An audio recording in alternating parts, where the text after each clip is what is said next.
తెలంగాణ ప్రజలకి, హుజరాబాద్ నియోజకవర్గ ప్రజలకి మరియు మైనారిటీ సోదరులకి సోదరులకి అందరికీ పేరు పేరున నా నమస్కారాలు తెలియజేస్తా ఉన్నాను.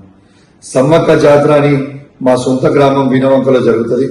ఆ జాతరలో మొక్కులు చెల్లించుకోవడానికి నేను, నా సతీమణి, నా బిడ్డ మరియు మా దళిత మహిళా సర్పంచ్ గారు మొక్కులు చెల్లించుకోవడానికి పోవడం జరిగింది. ఆడ మేము మొక్కులు చెల్లించుకున్న సందర్భంలో రేవంత్ రెడ్డి గారి ఆదేశాలతోని ఈడ ఉన్న మా జిల్లాలో ఉన్న సిపి గారు మరియు హుజరాబాద్ లో ఉన్న ఏసీపీ గారు, జమ్మికుంట రూరల్ సిఐ గారు ఏ విధంగా మమ్మల్ని అవమానపరిచిందో, ఏ విధంగా గద్దెల మీద నుంచి ఈడ్చుకపోయారో మీ అందరూ కూడా చూసారు. ఆ ఫ్రస్ట్రేషన్ లో నేను సిపి గారిని ఒక మాట అనడం జరిగింది. కానీ నేను ఏ కులాన్నో ఏ మతాన్నో కించపరచడానికో నేను అట్లాంటి స్టేట్మెంట్ చేయలేదు. నా ఉద్దేశం అది కాదని కూడా మీ అందరు కూడా తెలియజేస్తా ఉన్నాను. ఇలా ఒక్కసారి ఆలోచన చేయండి. ఆ ఫ్రస్ట్రేషన్ లో, ఆ ప్రెషర్ లో, ఆ టార్చర్ లో నేను ఒక మాట స్లిప్ అయితే కావచ్చు.